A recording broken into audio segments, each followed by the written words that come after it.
कराची कराची की एक फैमिली, मियाँ बीवी, इनके 2 बच्चे, एक बेटा और एक बेटी। इन्होंने सारी इन्वेस्टमेंट अपने बच्चों की पढ़ाई पर की। मिडिल क्लास फैमिली थी, नॉर्मल से एरिया में रहा करते थे। बेटा बेटी दोनों अच्छे पढ़ गए और बेटी ने एक गवर्नमेंट कॉलेज से अपना MBBS कंप्लीट किया और हाउस जॉब वगैरह शुरू की।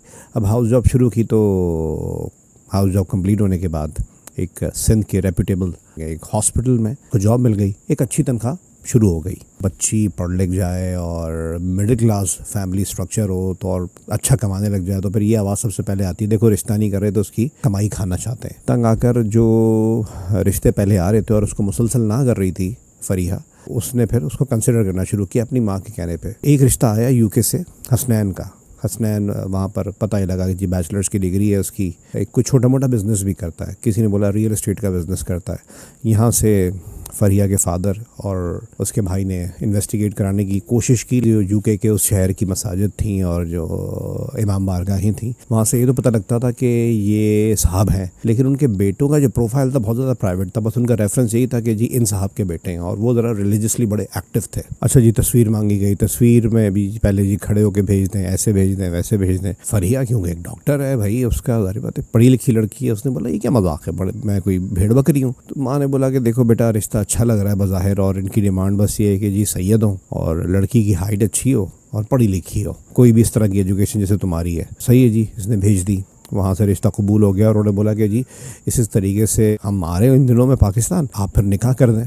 इन्होंने बोला सही है, आ जाइए, फिर कर देते निकाह। बात तय हो गई ना एक अच्छे सलीके से। कुछ दिन बाद तो इनका फ़ोन आ गया, जी हम निकाह के लिए तो आ ही रहे हैं और निकाह के फ़ौरी बाद 10-15 दिन बाद आप ना रुखसती भी कर दें। उसकी वजह ये है कि मेरे बड़े बेटे को ना कारोबार की वजह से और उसके जो बाकी मामला था उसकी वजह से छुट्टियाँ या उसको इस तरीके से वो ज़्यादा दिन UK से बाहर नहीं रह सकता। आप प्लीज़ करें कि रुखसती के मामला भी करते हैं ताकि हमारी फैमिली बार बार नहीं आती। फिर मेरी बेटी भी मैरिड है, वो भी UK में एक दूसरे शहर में रहती है, उसके शौहर के भी छुट्टियों के मामला आते हैं और ये और वो, तो हम सब आ जाते हैं। इन्होंने डिस्कस किया फैमिली में और वहाँ पे हाँ कर दी। फरिया के होने वाले ससुराल वाले आए जी। हसनैन का जो वालिद थे उनका आबाई घर, जहाँ पे अब सिर्फ हसनैन की फुप्पो रहा करती थी, नॉर्थ नाज़िमाबाद का एक घर था, यहाँ पर ये लोग रुके। बहुत बड़ा घर था। फरिया की वालदा ने फिर एक दिन पूछा कि जी निकाह की डेट करीब थी, जहेज़ में बता दें क्या क्या चाहिए, अब लिस्ट दे दीजिए मुझे। कह नहीं जी आपकी बच्ची है, बस हमें तो सैयद बच्ची चाहिए थी, पढ़ी लिखी है, अच्छी लड़की है और बस वही रस्मी बात है कि 2 कपड़ों में ब्याह दें, हमारे लिए यही काफ़ी है। अच्छा, फरिया की माँ ने बोल दिया था हमें बता दीजिएगा, हम वो हिसाब से कर देंगे चीज़ें कि वहाँ पे आपको क्या क्या ज़रूरत है। अच्छा, निकाह के दिन करीब आने लगे तो निकाह के नाम पर, तैयारी के नाम पर एक अनसिला जोड़ा फरिया के घर भिजवा दिया गया। अब इसके अलावा कुछ भी नहीं और बोला गया कि देखिए हमारे पूरे ख़ानदान वाले आ रहे हैं और जगह जगह से आ रहे हैं ना, हमारी इज़्ज़त का मामला है, तो आप पार्लर से तैयार होना और ये करना, मज़ार से मेहंदी लगवाना ना, कोई पैसे जो एक रिवायती तौर पर, मतलब पैसों का भूखा कोई नहीं होता लेकिन रिवायती तौर पर जो दिए जाते हैं। फिर निकाह से कुछ 4-5 दिन पहले निकाह का जोड़ा अनसिला ला के दे दिया। तो फरिया ने अपनी वालदा से बोला, अभी वालदा ने बोला यार छोटी छोटी बातें शुरू में इशूज़ ना बनाओ, इग्नोर करो, हम कर लेंगे, छोड़ो। अच्छा जी, निकाह हो गया। निकाह के एक दिन बाद ही जहेज़ की बात छेड़ दी गई हसनैन की वालदा की तरफ से और वो कहती क्या है कि जी अब हम चाह रहे हैं कि निकाह अब 10 दिन बाद शादी है, उसके बाद 10-15 दिन तो यहाँ पे रहेगी, फिर ये हसनैन चला जाएगा, फिर भले ही आपके घर आ जाए और फिर इसके जो डॉक्यूमेंट्स वगैरह रेडी होंगे फिर ये वहाँ पे आ जाएगी। लेकिन इस दौरान तो अब बेडरूम सेट और सब चीज़ की फरमाइश कर दी गई। तो जी बेडरूम सेट भी कर दिया गया, जो चीज़ें मांगी गई कर दी गई। इलेक्ट्रॉनिक्स के सामान की जगह कैश थमाया गया। फिर जी उसके जोड़े पहनोनियाँ, वो जो एक पूरा आपको पता है पूरा जो सर्कल है, बावजूद इसके कि 10-15 दिन के लिए UK में थे, इन्होंने यहाँ रुकना, पाकिस्तान में थे, यहाँ रुकना नहीं था, सब करके दिया जी फरिया की वालदा ने और वालिद ने। निकाह होने के बाद 10 दिन बाद शादी भी हो गई और शादी के कोई 1-1.5 हफ्ते बाद हसनैन चला गया। लेकिन शादी होने और हसनैन के जाने के बीच में कुछ अजीब सी चीज़ें हुई। हसनैन ने कुछ दिनों बाद ही पूछा कि जी तुम माशाल्लाह डॉक्टर हो, इस अस्पताल में जॉब करती हो, तो तुम्हारी सेविंग्स क्या हैं, तुम कमाती क्या हो? अब इसको ये बातें बड़ी अजीब सी लगी। इसने गोलमोल जवाब दिया लेकिन इसको बहुत ही ऑकवर्ड ये बात लगी। पर वो जी चला गया। फरिया की जो एक सिंध के सरकारी अस्पताल में डॉक्टर की जॉब थी, उसका कॉन्ट्रैक्ट वगैरह जो भी था वो इसकी शादी के कोई 2.5-3 महीने बाद ख़त्म हो गया और उसने उसका रिन्यूअल भी नहीं करवाया क्योंकि इसने चले जाना था। इसको इत्तला ये मिली कि 5-6 महीने में ये प्रोसेस कंप्लीट हो जाएगा। इससे तो वैसे यूके का वीज़ा लगना था और चले जाना था। अब तो भैया आपकी बीवी है ना, भले अपनी माँ के घर रह रही है, कोई ख़र्चा या कोई चीज़ बांधनी चाहिए थी, बस इस बीच में एक ही दफ़ा, अच्छा ये कहानी है 2012-13 की, इस बीच में बस 1-2 दफ़ा ही पाउंड्स भेजे जो पाकिस्तानी करेंसी में कन्वर्ट की जाए, तो 10-12 हज़ार रुपये बनते थे उस वक्त। बहरहाल इसने कुछ नहीं कहा कि चलो सही है हम भूखे नहीं है, लेकिन इसको बड़ी बात अजीब लगी कि अब तो मैं आपकी जो भी है बीवी हूँ और अब आपकी ज़िम्मेदारी बनती है। चलें जी, वीज़ा आ गया, फिर टिकट आ गया, ये वहाँ पहुँच गई। वहाँ पहुँचते ही इब्तदाई दिनों में अब ये नई नवेली दुल्हन आई है, अरमान होते हैं कि जी मेरे नाज नखरे होंगे या मेरी मतलब हंसना खेलना होगा, बातें होंगी, ताल्लुकात नए बनने जा रहे हैं, फिर अच्छा है जी मेरी जेठानी भी साथ है तो मेरी एक अच्छी गपशप रहेगी। तो शुरू में ही बातें सुनने को मिलेंगी, जी तुम तो बड़ी भद्दी सी हो और तुम तो ये हो, तुम तो वो हो, हमारे बेटे को तो यहाँ हो रहा था, देखो वहाँ नहीं हुआ, आपस में बातें और फिर इसको जानबूझ के सुनाना। तो शुरू में तो ये बड़ी बोलने वाली थी, बड़ी बात है, कॉन्फिडेंट कराची की लड़की, पढ़ी लिखी, मेडिकल कॉलेज की।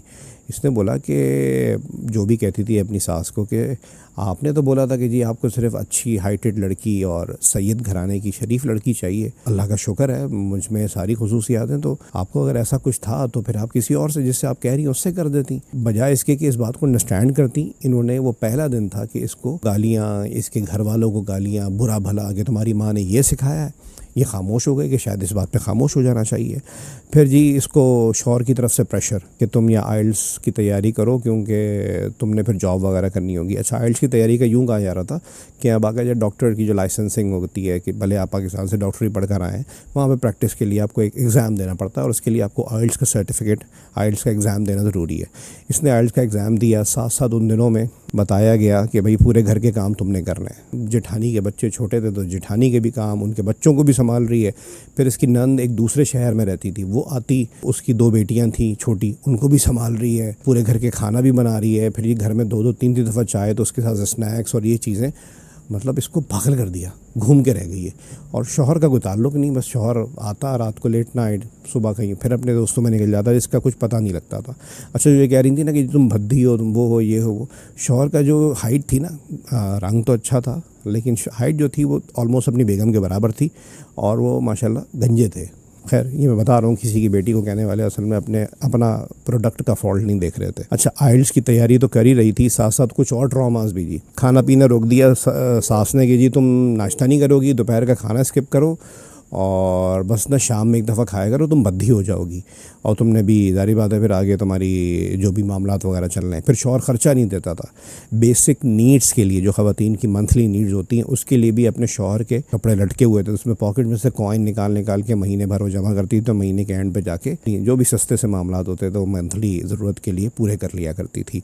इसकी नंद भी एक दूसरे शहर में रहती थी, वो आ जाती थी, उसकी 2 बेटियां, उसको संभालना, फिर उसके नंद का शौहर आके बैठ जाते थे 2-2 3-3 दिन, जहां दूसरे की बेटियों को इतना काम करवाने की नसीहत कर देंगे, पूरे घर का काम तुमने करना है। इनका मिजाज ये था, इनकी रूटीन ये थी कि इनकी बेटी जो थी, फरिया की जो नंद थी शादीशुदा, वो आती थी तो उसके खाना पकाना, बच्ची संभालना सब इसकी ज़िम्मेदारी तो थी। इसके अलावा जब वो जाती थी तो उसको 5-5 6-6 दिन के खाने फ्रीज़ करके देना, ये भी फरिया की ज़िम्मेदारी थी। यानी कि अपनी फूअड़ बेटियों की जो फूअड़, I am sorry for this word, लेकिन इसको फूअड़ ही कहेंगे, और कोई वर्ड बनता है तो आप मुझे बता दीजिएगा, उसकी फैसिलिटेशन भी अपनी बहू से करवाई जा रही थी। खैर जी, आइल्स का एग्ज़ाम दिया, 7 बैंड्स आने ज़रूरी थे इसके, मेरे ख्याल से किसी एक राइटिंग में गालबन, क्योंकि हमारे मुल्क में बोलने में और जो पढ़े लिखे लोग भी होते हैं बोलने में सुनने में फिर होता है, राइटिंग की प्रॉब्लम होती है। राइटिंग में 6.5 आया, बाकी सब में 7 आए। अब क्योंकि सेंस तो थी नहीं उनको, डॉक्टर तो ये थी, उनका बेटा तो नॉर्मल ग्रेजुएट था, वो भी मैं आपको बताता हूँ उसके क्या हुआ आगे, उसकी डिग्री भी जाली निकली थी और वो एक छोटा मोटा रियल एस्टेट का बिजनेस काम वाम करता था एज एन एजेंट। उसको कहते हैं जी तुम जाहिल हो, तुम बज़ाहिर तो डॉक्टर हो, तुम्हें तो अंग्रेज़ी भी नहीं आती, तुम ये और वो। हालांकि इसमें अंग्रेज़ी आने ना आने का, जो आइल्स के प्रोसेस को समझते हैं, आने ना आने का ये कोई मयार नहीं है। एक चीज़ में कोई बंदा नई रूटीन में था, उसकी नई प्रैक्टिस थी, उसमें 6.5 आए। इसमें आप ये नहीं कह सकते कि तुम जाहिल हो या तुम्हें अंग्रेज़ी नहीं आती। बहरहाल इस दौरान 2013 चल रहा था, ये कंसीव इसने किया, 2012 का एंड या 2013। कंसीव करने के बाद जी अब इसकी डाइट वैसी मैंने आपको बताया था रोक दी गई थी कि जो तुम बद्धी हो जाओगी, अब इसकी डाइट का ख्याल रखा जाना था, उल्टा इसको बोल रहा है कि तुम बाहर चली जाओ, तुम्हारा आइल्स कंप्लीट नहीं हुआ तो तुम बाहर जाओ, जॉब ढूंढो, भले डॉक्टरी की जॉब नहीं मिल रही तुम्हें अभी, तुम्हारा लाइसेंसी की तरफ नहीं जा रही, भले तुम कोई क्लीनिंग की जॉब करनी पड़े, कहीं खड़े होकर काम करने की जॉब का ज़रूरत पड़े, देखो किया करो, लड़की हो तुम। और फिर वो जो रिवायती बात हमारे यहाँ भी पाकिस्तान में भी की जाती है ना, वो ये घर के काम की सूरत में की जाती है, बहुओं के लिए, बेटियों के लिए नहीं की जाती, कि जी देखो तुम एक्टिव रहोगी, तुम काम किया करोगी ना तो अच्छा डिलीवरी में भी फ़ायदा होगा। अच्छा नंद आ रही है तो ये काम करे, फिर जेठानी के भी काम करे, फिर सास ससुर के भी काम करे, अपने शौहर के भी काम करे। इसकी तबीयत बहुत ज़्यादा ख़राब रहने लग गई, डॉक्टर्स ने बोला कि जी आप बेड रेस्ट पे रहें। तो अब बेड रेस्ट पे क्या जाती, इसको तो काम से ही फुर्सत नहीं होती थी। अब इन सारे कामों की वजह से कभी इसको चक्कर आते तो गिर जाती, कभी इसकी तबीयत ज़्यादा ख़राब होती। अब ये रूटीन में तबीयत ख़राब होनी इसकी शुरू हो गई थी। एक दिन ये घर में अपने रूम में बैठी हुई अपनी वालदा से बात कर रही थी स्काइप पर, और शायद इसकी कोई खाला या कोई और रिश्तेदार भी, मतलब वो भी उसी वीडियो कॉल पर थी। एकदम इसकी सास एंटर होती हैं और वो देखती हैं बात कर रही हैं, तो वो इंतहाई बदतमीज़ी से पहले इससे बात की, फिर कहती हैं इसकी वालदा से मुखातिब होकर कहती हैं बीमार बेटी दे दी तुम लोगों ने तो, और ये और वो, मतलब और क्या क्या बका, मैं अपने मुंह से बोलना भी नहीं चाहता। अच्छा ये सिर्फ मामला सास की तरफ से नहीं थे, शौहर भी छोटी छोटी बातों पे मारता, और ऐसे मारता क्योंकि यूके में जी के निशानात ना है, बाल घसीट दिए, ज़मीन पे गिरा दिया, धक्का दे दिया, हाथ मरोड़ दिया, ये चीज़ें चल रही थी। और ये प्रेग्नेंट भी थी, आप दिमाग में रखें। और इसके दिमाग में एक चीज़ डाल दी गई थी, ये एक MBBS लड़की डॉक्टर कराची की, कि तुम बद्धी हो, तुम तो किसी काबिल नहीं हो, तुम जाहिल हो। और बस ऐसा था कि जैसे इन्होंने एहसान किया हो। तो जो लड़की शुरू में जवाब दे रही थी, वो अब उसका कॉन्फिडेंस इतना शैटर हो गया था कि वो खामोश हो जाती थी हर बात पे। खैर जी बच्चा डिलीवर हुआ, ये घर आई। अब वो ये कहते हैं ना जी नाज उठाए जाते हैं, वो अगले 30-40 दिन नाज क्या उठाने थे, इसको बोला है क्या कि इसके शौहर ने बोला तुम्हें तो मैंने हक महर में ख़रीदा है और तुम अब घर के काम करोगी। हक महर का भी एक झगड़ा था शुरू में कि ये लोग कह रहे थे जी शरई हक महर होगा, और इतना जो पुराने ज़माने का था वो रखें। तो फरिया के वालिद साहब ने बीच में आके बोला था कि नहीं जी आप कम से कम 1-1.5 लाख हक महर रखें, जिस पर ये लोग नाराज़ हो गए। तो उसी कॉन्टेक्स्ट में इसने ताना मारा कि जब उसने ये सोचा कि मैं अब आई हूँ, मेरा बच्चा डिलीवर हुआ, तो शायद मेरा थोड़ा ख्याल रखा जाएगा कि मैंने तो तुम्हें हक महर में ख़रीदा है। डिलीवरी के फ़ौरन बाद ख्याल रखा जाना चाहिए, लेकिन उल्टा वही रूटीन, नंद आ रही है तो उसके लिए भी खाना, फिर उसके घर के लिए भी खाने पैक करना हफ्ते के, वही पूरा। फिर इसको कपड़े बना के जब खर्चा ही नहीं दिया जा रहा, बेसिक नीड्स के लिए भी उसको कॉइन्स चुराने पड़ते थे अपने शौहर के कपड़ों में से। अब इसके बाद कपड़े ही नहीं, और सर्दियों के कपड़े गर्मियों में पहन रही है और गर्मियों के कपड़े सर्दियों में पहन रही है, वो अलग मजाक उड़ाती हैं। फिर आपको पता है इंसान डिलीवरी, खासतौर पर जब बेटा पैदा हुआ तो इंसान का जिस्म थोड़ा सा वेट बढ़ जाता है, तो वही पुराने कपड़े पहन के एडजस्ट कर रही होती थी। और फिर इसका यही लोग मजाक उड़ाते हैं। इसका कहीं आना जाना होता था, उसके एक जूता जो बिल्कुल शादी के शुरू के दिनों में लिया था, वो जूता था इसके पास जिसमें सुराख हो गए, तो किसी के घर जाती थी शर्म के मारे जूते भी नहीं उतारती थी। इसके पास सर्दियों में पहनने का कोट नहीं था, तो जब इसने अपने शौहर से बोला कि कम से कम ये तो दिला दो, तो कहता है जी वो चैरिटी शॉप्स, अब जो यूके में लोग हैं वो समझते हैं वहाँ पे, मैं तो उसको, मेरी जो अंडरस्टैंडिंग है मैं तो उसको कहूँगा कि वहाँ का लंडा बाज़ार है कि जी वहाँ से जाके ले लो। चुप होकर बैठ जाती थी, सर्दियों में बर्दाश्त कर रही है, अगर कहीं बाहर भी जाना पड़ रहा है तो इंतहा की सर्दी पड़ती है, ठिठर रही है, मांगे तांगे के कपड़े इसके बच्चों को भी मिल रहे हैं। अच्छा बच्चे का नाम इन्होंने हसन रखा था, हसन की कोई तैयारी नहीं, और वो यूके में जो लोग वहाँ के नेशनैलिटी रखते हैं उनको पता है कि न्यू बॉर्न के लिए मलका की तरफ से एक स्टाइपेंड, जो भी पैसे आते हैं वो मिलते थे, और उसमें सिर्फ ये कहता था जी डायपर आप आते हैं, मतलब उसमें से भी बच्चों के पैसे में जो हुकूमत से मिल रहे हैं उसमें भी डंडी मार रहा है। अच्छा इसकी सास हमेशा सर गर्मियों की छुट्टियों में पाकिस्तान जाया करती थी, फिर अपने और अपनी बेटी के लिए कपड़े साल भर के सिलवा के ले आया करती थी। सास इनकी गई 2015 या 16 की बात है, सास इनकी पाकिस्तान गई, और फिर फरिया के जो माँ थी और जो भाई था वो भी जी गिफ्ट लेके कि जी मेरी बेटी की सास आई हैं, वो गई हैं वहाँ पे, मिली उनसे, और फिर गिला भी किया कि देखिए मुझे लगता है कि वो फरिया की ना, मैं जब बात करती हूँ तो बिल्कुल चुप सी लग गई है। कहती है भैया आप तो कहती थी आपकी चिड़िया को चुप कैसे लग सकती है, वो तो बड़ी खुश है, और वो ग़िज़ा खाती है, वो फल खाती है जो आप लोगों ने क्या खिलाया होगा उसको। अच्छा फरिया के लिए कुछ गिफ्ट्स वगैरह दिए, जिसमें कपड़े वगैरह भी थे, फरिया के बच्चे के लिए कपड़े दिए। फिर ये सास अब आई वापस यूके, तो इनके घर में एक फैमिली डिनर था, फिर वही सारा काम, अपना बच्चा न्यू बॉर्न छोड़ के फरिया काम वाम कर रही थी, तो अपने रिश्तेदारों के सामने फरिया की वालदा का मजाक उड़ा रही है कि ये तो इस माइंडसेट के लोग हैं, और ये कह रही थी और वो कह रही थी। अब जारी बात है रिएक्ट तो नहीं कर सकी, इसका मुँह तो बाकी में बंद करा दिया था, चुप लग गई थी इसने। लेकिन इसको ये हुआ कि मेरी माँ का तमस्खर उड़ा रहे सबके सामने। इसने अपना बच्चा वहीं झूले वगैरह में कहीं लेटा होगा, उसको बच्चे को उठाया और वो अपने रूम में चली गई। इस बात पर इसके शौहर को इतना तैश आया, इसको पता था मेरा शौहर गुस्सा करेगा, कमरे में आएगा, मुझे मारेगा। इसने दरवाज़ा नहीं खोला, उसने इतना दरवाज़ा खटखटाया और पता नहीं क्या चीज़ें मारी कि दरवाज़ा का लॉक तोड़ दिया। अंदर आने के बाद वही इसके बाल खींचे और इसके पेट में घुटने से बहुत बुरी तरह इस पर तशद्दुद किया, सिर्फ इस बात की कि तुम उठ के कैसे आ गई। ये सिर्फ शौहर तक महदूद नहीं थी, मार कुटाई सास की तरफ से भी शुरू हो गई थी। बाल घसीटना, को धक्के देना, गालियां देना, इसकी माँ को बुरा भला कहना। वो उन्होंने अपने एक नशा बना लिया था कि वो इनको एक खिलौना मिला था जिसको वो गालियां देकर और मारकर खुश होते थे। अब इनका जो बेटा था वो मेरे ख्याल से 2.5-3 साल का होगा कि दूसरी प्रेगनेंसी हो गई। इस प्रेगनेंसी के दौरान भी वही सारे काम, वही सब चीज़ें जारी रहती थी। उन दिनों में कुछ रिलीजियस तकरीबात थी और उसके सिलसिले में इनके घर में ज़नाना मजलिसें हुआ करती थी। अब ज़नाना मजलिसों के लिए इनकी जेठानी उन दिनों में कोई कोर्स वोर्स कर रही थी, वो बिज़ी थी। उसके बच्चे भी संभालना, नंद भी आई हुई, नंद के बच्चे भी संभालना, और फिर 70-80 लोगों के लिए तबर्रुक बनाना। फिर तबर्रुक बनाने के बाद वो जो मजालिस चला करती थी, उसके बाद 2-3-4 दिन जो चली रूटीन में, उसके बाद वो डीप क्लीन जो होता है, यूके के लोग समझते हैं मगर हर्बरिंग या ऐसी कुछ टर्म होती है, वो घरों को करते हैं। वो करने के दौरान उसको कुछ महसूस हुआ तो उसको डॉक्टर के पास लेकर गए। तो डॉक्टर ने बोला कि जी आपकी तो ये बच्चे की हार्ट बीट नहीं है और मतलब एक तरह से बच्चा ज़ाया हो गया आपका, आपको DNC करवानी पड़ेगी। ये वापस आ गई कि मैं अपने शौहर से मशवरा करूँगी और फिर आपको बताऊँगी। लेकिन इसकी रूटीन वही, इतने सारे लोगों का काम वाम, और एक दिन इसको मारा था या काम की ज़्यादती थी, इसकी ब्लीडिंग हुई बहुत ज़्यादा। इसको इन्होंने उस वक्त भी लेकर नहीं जा रहे थे अस्पताल, इसका ब्लड प्रेशर चेक किया तो बहुत लो आ रहा था। इन्होंने बोला अगर मर गई तो ये तो हमारे गले पड़ जाएगी, और वो सर्दियाँ थी। अस्पताल लेकर गया और वहाँ पर डॉक्टर ने इसकी हालत देखी। उसने बोला जो भी था अब तो वो तो बह गया है, DNC वगैरह भी क्या होनी है। इसका जो खून बहा था उसको ड्रिप व्रिप लगाई और रात भर गालिबन इसको रखा और सुबह उसको डिस्चार्ज कर दिया कि आप घर जा सकती हैं। अब उस रात उसने एक चीज़ नोटिस की कि एक तो ये कि उसका शौहर बाहर बैठा रहा गाड़ी में अपने बेटे के साथ, जा नहीं सकता था, अगर जाता तो जी अटेंडेंट नहीं है इसके तो इसको अरेस्ट कर लेते। दूसरी बात कि इसने सोचा कि यार नंद भी आई हुई है, मेरी जेठानी भी है जिसके बच्चे मैं संभालती हूँ, मेरी सास भी है, ससुर भी हैं, तो कोई मेरे बच्चे को इस ठंड में अपने घर पे नहीं रख सकता था कि अगर शौहर को यहाँ रुकना भी था। उस दिन इसने सोचा कि बहुत कुछ गलत हो रहा है और शायद मैं बिल्कुल ही चुप हो गई हूँ, इतना भी जुल्म सहना बेहतर नहीं है। ये वापस आई और उसने बड़ी हिम्मत जुटाकर वहाँ पर एक वुमेन राइट्स जो डोमेस्टिक वायलेंस को डील करती है उसका कोई नंबर वगैरह निकाला, उनको कॉल की। उन्होंने बोला कि जी आप हमारे डिस्ट्रिक्ट या हमारे बोरों में नहीं आती हैं और आप वहाँ कॉल करें। अब इसने सोचा कि मैं ना सबसे छुप छुपा के मौका गनीमत जानकर इतनी हिम्मत जुटाकर मैंने आपको कॉल किया, मतलब दिल में बात सोची। फिर उसने कहीं और क्या कांटेक्ट करना था, बहरहाल उस बात को भी इसने ख़त्म कर दिया। अब देखिए मिसकैरेज हुआ है, मिडवाइफ ने इसको बताया था कि तुम्हारा 2-2.5 लीटर खून बह चुका है और तुम्हें बहुत ज़्यादा कमज़ोरी है। उस पर भी उससे सुबह सुबह उठा देते, सबके लिए जूसेस, खाने, वही चाय की दावतें और ये और वो चल रहा होता था।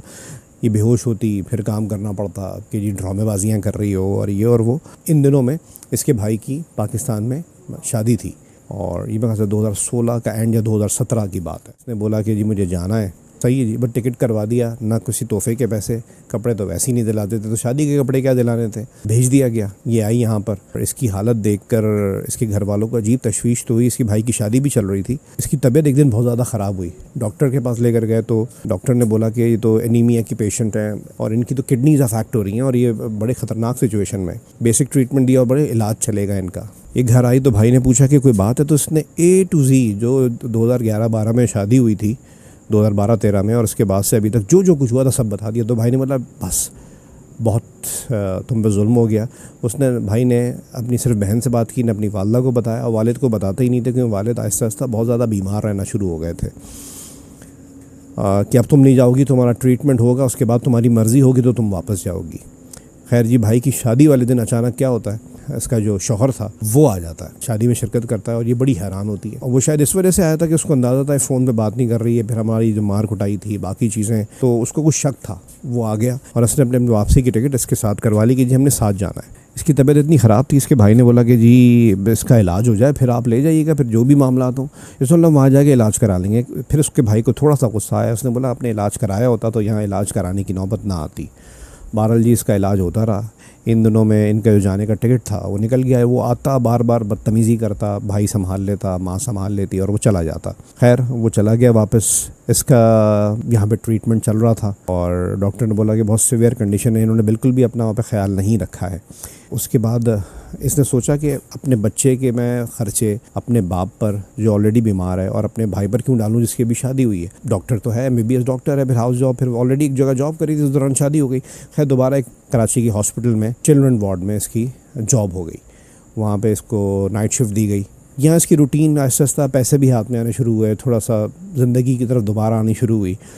तो इसकी सास और इसकी पता नहीं जेठानी या नंद पाकिस्तान आई, वो जो हर रात गर्मियों में आती थी, तो और आकर जी इनसे खूब बदतमीज़ी की, जी आपने जी बेटी घर में बिठा ली है, आप लोगों के तो इरादे गलत हैं और ये और वो। अच्छा, जिस दिन सास आई है ना, उस दिन भाई ने नोटिस किया कि इसको पैनिक अटैक्स आने शुरू होगा। जिनको पैनिक अटैक्स आते हैं वो समझते हैं कि इसकी कितना सिवियर चीज़ होती है कि ये मुझे वापस ले जाएंगे या ये हो जाएगा। इसके भाई ने बोला कि भाई हम हैं, कोई तुम्हें नहीं ले जाएगा तुम्हारी मर्ज़ी के बगैर। बहरहाल जी वो आती, इस पे प्रेशर देती कि जी वापस जाना है। और खैर जी इसकी सास और जो नंद या जेठानी जो भी आई थी साथ, वो लोग वापस चले गए। ये अपनी रूटीन चलाती रही। इसकी सेहत भी बेहतर होना शुरू हो गई थी, बच्चे का ख्याल रख रही थी, अपने वालिद साहब के पास भी थी, उनकी भी खिदमत कर रही थी, वालदा भी खुश थी, चलो बच्ची बेहतर हो रही है और नवासे के पास भी हैं वो। अच्छा, 5-6 महीने बाद फिर हुआ क्या कि सास, ससुर और इसका शौहर पाकिस्तान यकदम आ गए। इससे आगे पहले बहुत बदतमीज़ी की और फिर पुलिस में कंप्लेन कर दी कि जी वहाँ से भाग कर आई है ये, और फिर डाल दिया होगा कुछ कि जी ये ले आई, एक मिसाल है, मुझे नहीं पता क्या पर्चा बनवाया। पुलिस के जिस अफसर से, अब या तो पता है ये ताल्लुकात वाला मामला था और UK वाले हैं, पाउंड होते हैं इनके पास, तो आपको पता है ताल्लुकात इदारों में बन ही जाते हैं। तो इनकी तरफ से जी पुलिस वालों ने इनसे रब्ता किया, तो जो पुलिस वाला जो अफसर था वो किसी तरीके से इसके भाई का जानने वाला निकल आया। तो उसने बोला सही है यार, ये तुम्हारी बहन का मामला है, अब ये थाने नहीं आएंगे, आप हमारे घर में आए। गुलबर्ग में उनका घर होता था, वहाँ से जो उनका UK से हसनैन जो फरिया का शौहर है और सास ससुर फरिया के, ये लोग आए हुए थे, बैठे वहाँ पे बातचीत हुई। फिर वहाँ से बदतमीज़ी और ये और वो। उनकी तरफ से एक DSP एक आया था, रिटायर्ड DSP था, की ज़बान ही अलग थी, उसी दिमाग का था जिस दिमाग के वो लोग थे, औरत को पैर की जूती समझने वाला। इन लोगों को उससे थोड़ी तहाट हो रही थी, लेकिन भाई कंट्रोल कर रहा गुस्से में कि चलो सही है, क्योंकि बीच में एक और एक DSP था, मैं उनका नाम नहीं लूँगा, वो थोड़ा इंसान आदमी है, अभी कोई 20-21 दिन पहले वो रिटायर हुआ है। तो उन्होंने बोला कि बेटा मैंने, हालांकि वो बड़े न्यूट्रल चल रहे थे, लेकिन फिर वो सारे मामलात और उनकी गुफ्तगू देखकर, और वो जो दूसरा पुलिस वाला था जो उनकी तरफ से UK वालों की तरफ से बोल रहा था, वो पूरी गुफ्तगू देख के उसने बोला लड़की से कि देखो जब ये लोग चले गए कि मैंने इसकी वहाँ भी इन्वेस्टिगेशन कराई है, तो हर किस्म की बुराई में है, लड़कियों में भी है, ड्रग्स में भी है और बाकी मामलात में भी है, और तुम्हें जो डिग्री बताई है ये भी जाली है, बाकी तुम जो फ़ैसला करोगी हम तुम्हारे साथ हैं, तुम सही हो और मुझे पता है तुम्हारे पर इल्ज़ाम क्यों लगा रहे हैं। बहरहाल ये चीज़ें रिकन्सिलेशन क्या होनी थी, बड़े अजीब तरीके से बातें चलती रहीं। किसी तरीके से फिर फरिया के वालिदैन ने और फिर भाई ने समझाया कि चलो जब इतनी बात हो रही है एक मौका दे के देख लो। तो एक बैठक जिसमें अब फरिया ने हामी भरनी थी कि हाँ सही है मैं चली जाती हूँ, तो उस बैठक में जब फरिया ने बोला सही है मैं जाने को तैयार हूँ, तो उसमें वही एक DSP नहीं था जो बहुत ज़्यादा उछल रहा था, उसने, पता नहीं कुछ लोग होते हैं ना, समझते हैं कि शायद ज़िंदगी भर हमारे सितारे लगे रहेंगे, हमने वर्दी में ही दफन होना है, तो वो उसने एक जुमला बोला कि चलो अब तो खुश हो, तुम्हारे ऐसे किरदार की लड़कियां तो घर बैठती हैं, ये फिर भी तुम्हें लेके जा रहे हैं। इसने फिर वहाँ पे बोला कि मेरे ऐसे किरदार क्या मतलब, ये जाने को तैयार थी। इसने बोला यहाँ से निकलो, मेरे ऐसे किरदार में बुरे किरदार क्यों ना, कोई अच्छे किरदार वाले ढूंढ लो, यहाँ नज़र नहीं आना। ये वो रंग था, शायद फरिया ने ये अपना रंग भी पहली बार देखा होगा। खैर जी ये मामला ख़त्म हो गया। अब उन्होंने वहाँ जाके UK वापस चल जाके फरिया के शौहर हसनैन ने चाइल्ड अबडक्शन केस वहाँ से कर दिया, इसको एक ईमेल के ज़रिए आगाह किया गया। अब केस वो यहाँ से बैठ के क्या लड़ती, भाई की शादी थी, भाई के पास वसाइल और ये वो, मैं कहता टेक्निकली लड़ा भी नहीं जा सकता, और इसके पास इतने पैसे नहीं थे कि वहाँ सर्वाइव कर सकती। खैर जी इसने सोचा कि मैं अब किसी पर बोझ नहीं बनूंगी। उसने अपना 4.5-5 साल का उस वक्त बेटा होगा, उसको उठाया और UK का टिकट कटा के UK पहुंच गई। अभी ये प्लेन में ही थी कि वहाँ से पुलिस ने इसको कस्टडी में ले लिया। इस कस्टडी में तो नहीं लिया, इसकी चीज़ें, पासपोर्ट, बाकी जो कुछ डॉक्यूमेंट्स थे वो तहवील में ले लिए और प्लेन से इसको वहाँ के ऑफिशियल्स ही बाहर लाए। अब इसको वो केस लड़ना था जिसके लिए इसको ये था कि मेरे पास तो यहाँ का पासपोर्ट वगैरह है और मेरा बच्चा भी यहाँ पर पैदा हुआ है, लेकिन डॉक्यूमेंट्स ले लिए गए थे और फिर जब इसने अप्लाई किया कि मुझे यहाँ पे रहने की जगह दी जाए तो उन्होंने बोला कि आप इतने अरसे से तो यहाँ से बाहर हैं, इतना अरसा यूके से बाहर रही हैं, तो आप दोबारा इतना अरसा रहेंगे तो फिर ये आपको सहूलियात मिल सकती हैं। फिर इसने बोला इस वजह से गई थी कि डोमेस्टिक वायलेंस मेरे ऊपर होता था। इसने फिर केस किया भी कि मेरी तो जान को ख़तरा था। तो उन्होंने बोला ये केस पता नहीं 6 महीने 8 महीने पुरानी बात है और इस पर कोई बात नहीं हो सकती। वो केस भी रिजेक्ट हो गया। अब इसको वो केस लड़ना था, जो चाइल्ड अबडक्शन का केस डाला था, उसके लिए वसाइल और फिर रहने की जगह। इसके जो भाई था और वालदा थी, उन्होंने किसी तरीके से अपने जो रिश्तेदार थे वहाँ से, क्योंकि डायरेक्ट पैसे भी नहीं आए, ATM कार्ड जो भी वहाँ का ट्रांजैक्शन वगैरह का सिलसिला था वो कुछ नहीं कर सकती थी क्योंकि जॉइंट अकाउंट था उसका अपने शौहर के साथ, वो एक ही चीज़ पे नज़र रखता था और इसे डॉक्यूमेंट्स ले लिए गए थे एक तरीके से। तो उन्होंने किसी तरीके से अपने कोई रिश्तेदार जो यूके में ही थे उनसे कुछ पैसे भिजवाए।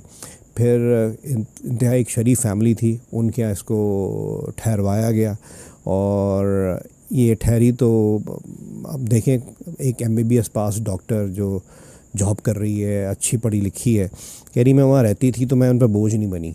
हालांकि मेरी माँ ने, वो दूर के रिश्तेदार थे उनके घर रुकवाया था, मैं उन पर बोझ नहीं बनी, मैं उनके घर के काम करती थी और एक डॉक्टर उनके कमोड भी साफ़ करती थी कि मुझ पर इन्होंने एहसान किया और साथ साथ वो केस के लिए भी आना जाना। उसकी ज़िंदगी अब आप किस कदर अजाब होगी आप इमेजिन कर सकते हैं। अच्छा, इस दौरान इसने ये भी कहा कि मुझे जब मैं केस लड़ रही थी मेरे रहने को जगह नहीं थी, खाने को पैसे नहीं होते थे, तो उसके बीच में जब लोग मिलते थे फिर उनको पता था मेरे ये हालात हैं, तो लोगों ने ये भी ऑफ़र किया कि सही जी आप हमारे साथ डेट पे चलें, रिलेशन ऑफ़र करते थे। खैर करते कराते ये एक छोटे शहर में शिफ्ट हुई। इन द मीन वाइल इसका वो केस ख़त्म हो गया और क्लियर हो गई बात कि जी ऐसा कुछ नहीं था। ये एक छोटे शहर मुंतकिल हुई। फिर इसने आइल्स की तैयारी की और एग्ज़ाम्स देने शुरू किए। इस दौरान ये बच्चे का ख्याल भी रख रही और वहाँ पर एक गैर मुस्लिम ख़ातून थी, ग़ालिबन कोई अफ्रीकन ख़ातून थी, जिनकी फ़ार्मेसी थी और उनका एक काम और था, वो शायद कुछ एकेडमिक से रिलेटेड था, मेडिकल का ही। तो इन्होंने उसको उसमें भी एडजस्ट किया और अपनी फ़ार्मेसी में भी एडजस्ट किया। अभी ये डॉक्टरी का लाइसेंस नहीं मिला था इसको, इसने आइल्स के बाद कुछ बेसिक टेस्ट दिए थे मेडिकल की फ़ील्ड के। अब वहाँ से फिर इसके शौहर ने, जब इसको लगा कि जब इसके हालात फिर बेहतर थोड़े होना शुरू हुए हैं और अब ये डॉक्टरी का भी एग्ज़ाम दे देगी या लाइसेंसिंग का, तो इसके शौहर ने ईमेल के ज़रिए बोला कि तुम मेरे बच्चे का ख्याल नहीं रख रही है, केयर टेकर होना चाहिए। वो क्या कहलाता है, एक टर्म होती है बच्चों का ख्याल रखने के लिए यूके में। तो उसने बोला भाई मैं जितने पैसे कमा रही हूँ तुम मुझे दे दो, मैं घर बैठ जाती हूँ, अदरवाइज़ मुझे पता है मैंने अपने बच्चे को कैसे पालना है और मैं इसका पूरा ख्याल रखती हूँ। खैर करते करते जी डॉक्टरी का लाइसेंस होता है वो कंप्लीट हो गया और इसको लाइसेंस मिल गया और जल्द ही इसके NHS में जॉब भी हो गई। अच्छे मामला होना शुरू हुए। फिर इसने गाड़ी ख़रीदी। इसने बोला मैंने अपने बच्चे को ले आके जब 8-9 साल का हो गया था बच्चा, दिखाई कि तुम्हारी गाड़ी है, तो वो बच्चा कह रही है खुशी से डांस करना शुरू हो गया, जैसे सालों बाद कोई खुशी नहीं मिलती, इतना टेंस्ड माहौल देख रहा था वो। बीच में इसके बेटे का कुछ एक मेडिकल प्रॉब्लम आया जिसकी ट्रीटमेंट में कुछ 10-12 हज़ार या 15,000 पाउंड लगने थे। इसने कुछ तो पैसे कर लिए। फिर इसके बाप को बोला कि भाई तुम भी अपनी ज़िम्मेदारी निभाओ, तो वो जवाब ही नहीं देता था। कहाँ वो बार बार कूदता था चीज़ों में, कहाँ पैसों का मामला आता था, कोई ज़िम्मेदारी कबूल नहीं करता था। और फिर इसने अपनी वालदा को भी विज़िट वीज़ा पे यूके बुलाया, अपने पास रही। वालिद साहब को नहीं बुला सकी, क्योंकि जब ये 6 महीने का केस लड़ रही थी, दर बदर घूमती फिरती थी, खाने को नहीं होता था, रहने की जगह नहीं होती थी, लोग ऑफ़र्स करते थे। यारी सारी सिचुएशन देख देख के इसके बाप के पास जब खबर जाती थी और वो वैसे ही बहुत बीमार था, तो उसका इंतकाल हो गया था और ये उनके जनाजे में भी नहीं जा सकी थी। यानी कि ये कोई एक बेटी ही समझ सकती है, मैं तो शायद इमेजिन भी नहीं कर सकता। कई सालों बाद इसके बाप ने फिर केस किया कि जी कोर्ट के ज़रिए मुझे मिलने का मौका दिया जाए। उसने फिर मिलने की इजाज़त ली। ये 1-2 दिन के लिए अपने बाप के घर रहने जाता था। जब ये वापस आता तो अजीब तबीयत होती है, फिर दोबारा जाने का टाइम आता तो रोता था। एक दिन इसने बोला, जाने का टाइम था, इसका बाप लेने आने वाला था, तो उसने बोला मैं नहीं जाऊँगा, कुछ भी कर लो। उसने कहा 10 साल की एज होगी। इसने अपने बेटे को प्यार व्यार किया, समझाया क्या हो गया क्यों। तो इसने बोला कि मेरे ना वहाँ पे कज़न्स जो हैं मुझे अब्यूज़ करते हैं। अच्छा, हसन जो फ़ुटबॉल में बहुत इंटरेस्ट लेता था और बड़ा मतलब ज़िंदगी की तरफ वापस आ रहा था, वो फिर से डिक्लाइन ज़हनी तौर पे होना शुरू हो गया। इसने बिठा के पूछा कि भाई तुम्हारे साथ प्रॉब्लम क्या है। तो उसने बोला कि मामा बस मैं अब नहीं जाऊँगा। और फिर वही वाली बातें कि आपको गालियाँ दी जाती हैं, मुझे गालियाँ दी जाती हैं, मुझे ये लोग बंद कर देते हैं, मुझे खाना नहीं देते। फरिया को सारे वो जुल्म याद आए जो उसके साथ होते थे। उसके लिए अनफॉर्चुनेट था कि यही चीज़ उसके बेटे के साथ भी हो रही है। एक चीज़ उसने बड़ी अलार्मिंग बोली, उसने बोला कि मामा मैं अपना बेड किसी से शेयर नहीं करूँगा, मैं किसी के साथ सोऊंगा नहीं। इसने बड़े प्यार से अपने बच्चे से पूछा इसका क्या मतलब है बेटा। उसने बोला वो जो असल में जो हसनैन था कुछ अर्सा पहले ही दूसरी शादी कर चुका था और पाकिस्तान से एक लड़की से यंग लड़की से शादी की थी। अब वो कहते हैं जी ये जो उनका छोटा सा बेड है, फरिया जानती थी छोटा सा बेड है उनका, उस पे ही मुझे साथ ही सोते हैं। अब इस बात की गहराई है, बिल्कुल है, और जो समझदार लोग हैं वो समझते हैं, क्योंकि फैमिलीज़ देखती हैं किसी बच्चे के कान में कोई बात ऐसी ना चली जाए। तो मैं उसको एक्सप्लेन नहीं कर रहा। ये फिर कंप्लेन लेकर गई फरीहा, जो मुताल्लिका फ़ोरम था, उस पर फिर साइकेट्रिस्ट और बाकी चीज़ें, फिर से पूछा पाछा गया और ये चीज़ें। खैर उन लोगों को इस चीज़ में ऐसा वो कुछ ढूंढ नहीं सके कि कोई काबिल एतराज़ चीज़ हो, या वो बेटा बता नहीं सका या वो शर्म में नहीं बता पाया। अच्छा, इसने फरिया को डिवोर्स भी इसी शर्त पे दी थी कि मैं बच्चे से मिलता रहूँगा और तुम मुझसे पैसों की कोई डिमांड नहीं करोगी और बच्चे के लिए मैं कोई भी चीज़ नहीं दूंगा पैसों के मामले में। इसी बेस पे इसने तलाक भी दी थी फरिया को, अदरवाइज़ वो दे भी नहीं रहा था, उस पर भी अटक गया था। लेकिन इतनी चीप सी चीज़ पे इसने डील बना के तलाक दी। अब हसन का कॉन्फिडेंस बिल्कुल शैटर हो रहा था, जो मैं आपको बता भी रहा हूँ। और इसकी माँ ये चीज़ें नोट कर रही थी कि जब भी उसके वालिद के पास जाने की बात होती थी तो वो अपना सर ज़मीन पे पटकने लगता था। 10-11 साल का बच्चा है, जज्बाती हो जाता, रोना शुरू हो जाता था।